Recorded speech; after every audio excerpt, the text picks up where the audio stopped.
Shalom, que coisa boa poder compartilhar da palavra novamente com você. E na verdade trazer alguns assuntos que eu tenho ficado muito feliz com esse resultado. Tanta gente tem se comunicado dizendo que as palavras têm abençoado, têm aberto o seu entendimento, tem sido um caminho para você tomar decisões. Isso me alegra demais, porque na verdade toda a minha história ministerial, toda a minha caminhada, ela foi baseada exatamente nesse entendimento da palavra do Senhor. E a partir dela, que a gente chama de palavra de conhecimento, né? Você traz da palavra uma profecia. Então, meu desejo é que realmente os próximos podcasts, cada mensagem possa atingir você. Mas vamos lá, gente, tem que curtir, compartilhar, se inscrever no meu canal. Vamos lá, né? Faz certinho aí, manda para muita gente. Vamos fazer crescer aquilo que tem te feito crescer. É isso mesmo. Quando você é abençoado por algo, vamos então abençoar também para que outros possam ser abençoados e também fazer desse canal um canal de realmente relevância. Ok? Eu quero falar hoje sobre um tema em 1 João capítulo 2. Interessante que no versículo 1 e 2 tem uma palavra aqui que ela é muito comum para alguns e literalmente para outros está falando grego, né? Que é a palavra propiciação. Ela vem de entendimento que vem do capará, né? O que é o capará? Ligado ao propiciatório, né? Olha que interessante no capítulo 2 de 1 João. Filhinhos meus, essas coisas vos escrevo para que não pequeis. Se todavia alguém pecar, temos advogado junto ao Pai, Jesus Cristo o justo. Mas olha o versículo 2. Ele é a propiciação pelos nossos pecados. E não somente pelos nossos próprios, mas ainda pelos do mundo inteiro.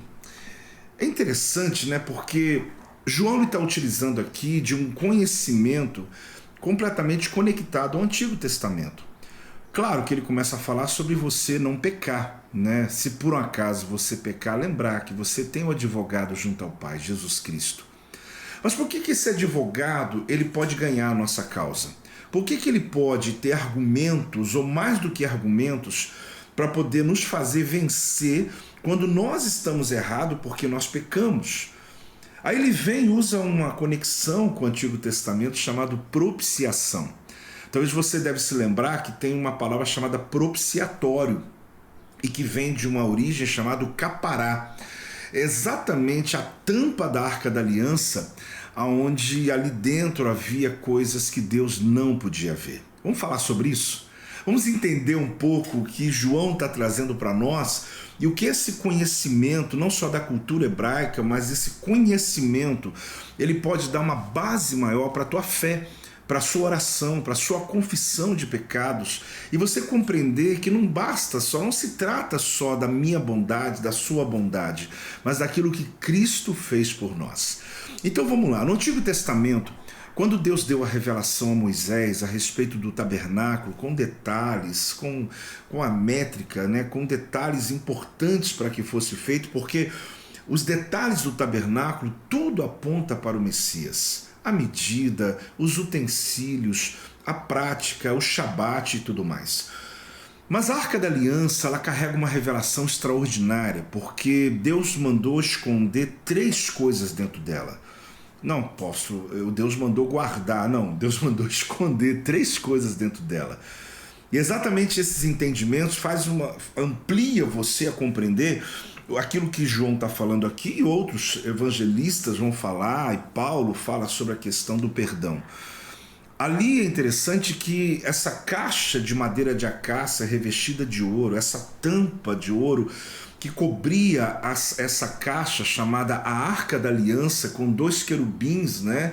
Não só esculpidos, mas feito também ali a ouro, com as suas asas voltadas uma à outra, como guardiões do que estavam lá dentro, porque os guardiões, os querubins, eles têm a sua função no reino espiritual, assim como os serafins guardam a santidade de Deus, os querubins são os guardiões no céu, eles estão aqui guardando algo.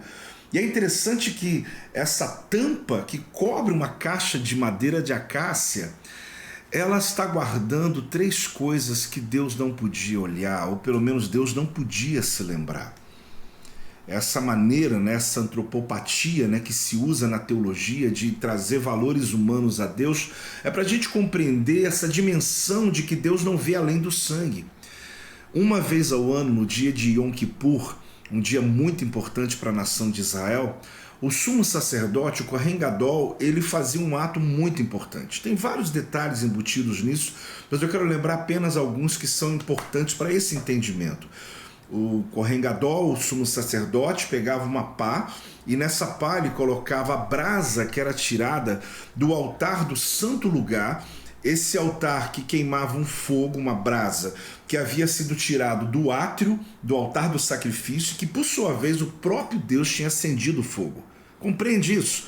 Essa brasa que queimava as ervas aromáticas do santo lugar, colocadas em uma pá, e na sua outra mão ele carregava as suas 11 ervas, ou seja, aromas, né? Para que ele pudesse colocar essa pá embaixo, no pé da Arca da Aliança, dentro do Santo dos Santos. Apóstolo, complicou minha cabeça aqui. Não, essa não é a minha intenção. Calma. E ali ele derramava esses aromas, né? E junto com o aroma da sua própria mão, simboliza 12 aromas queimando diante de Deus, fazendo uma fumaça representando as nossas orações dentro do Santo dos Santos. Mas também ele tinha que por algumas vezes trazer o sangue dos animais mortos no átrio e porções ele aspergia sobre o capará, sobre o propiciatório, sobre a que seria a nossa propiciação. Essa tampa que cobria a caixa, feita de madeira de acácia, revestida de ouro, essa caixa guardava a vara de Arão que floresceu.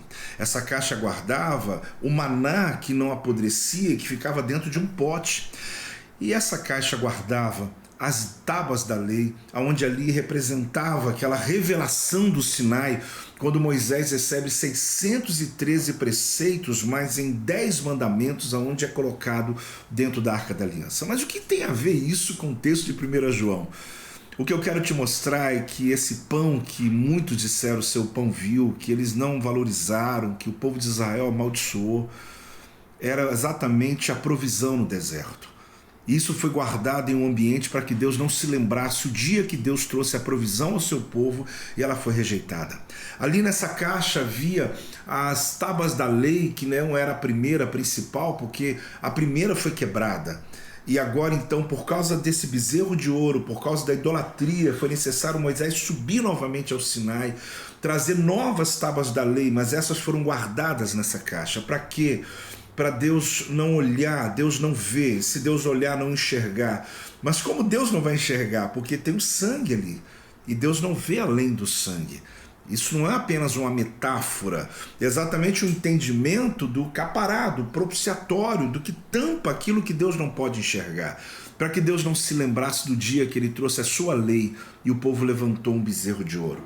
Ali estava a vara de Arão, porque um dia Deus levanta um líder e alguns das tribos começaram a questionar a liderança de Moisés, quando Deus levanta Arão, achando que Moisés levantou Arão porque era o irmão dele, achando que era uma questão pessoal, emocional, e não era o próprio Deus que estava levantando, e eles questionam, eles desafiam o líder, e é necessário então enterrar-lhe as 12 varas para que soubesse qual ia florescer, e claro, Deus continuou trazendo e confirmando aquilo que ele havia falado através do seu líder.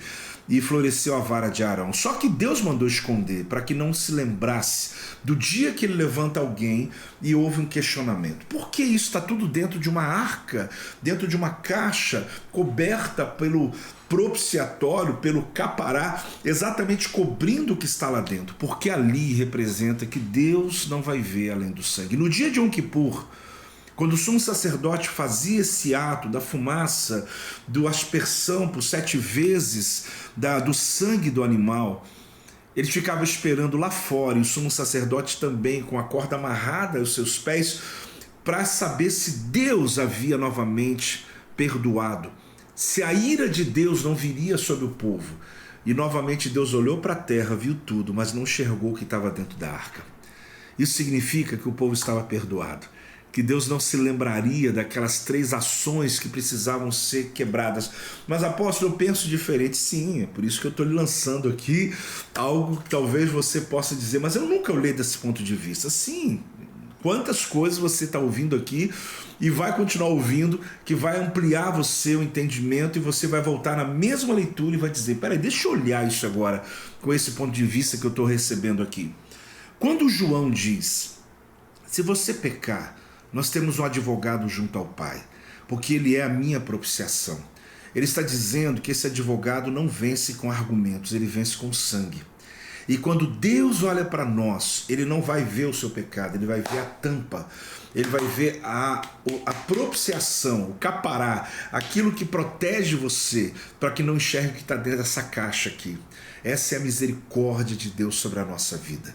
E por isso, quando Deus olha, ele não vai enxergar, porque se ele olhasse está dentro de nós, a nossa humanidade, o nosso pecado, por causa de Cristo, nós somos perdoados. Por causa de Cristo, a misericórdia de Deus é renovada. É por causa dele que nós fomos salvos. E é por causa dele que nós temos a vida abundante. É por causa dele que a ira de Deus não cai sobre nós. É tudo por causa dele, Jesus Cristo. Então que você compreenda e ame mais, se apaixone mais pela obra de Cristo na cruz do Calvário, mas perceba essa metáfora que João utiliza aqui em 1 João capítulo 2, versículo 1 e 2, quando ele nos mostra que essa vitória que nós temos é exatamente essa proteção de Deus sobre a nossa vida e você possa crer mais ainda no Senhor. Confesse os teus pecados ao Senhor e saiba, Ele é a tua propiciação, Ele é a tua proteção, Ele faz invisível quando você está diante de uma situação de vergonha, de humilhação, mas quando há arrependimento, Deus vem e te abençoa por causa dele, de Cristo Jesus na nossa vida. Ele é o meu propiciatório, o meu capará, a minha propiciação. Que essa mensagem possa mover o teu coração, te abençoar e te apaixonar mais por Jesus. Não perde por nada, sempre encontrando aqui. Deus abençoe.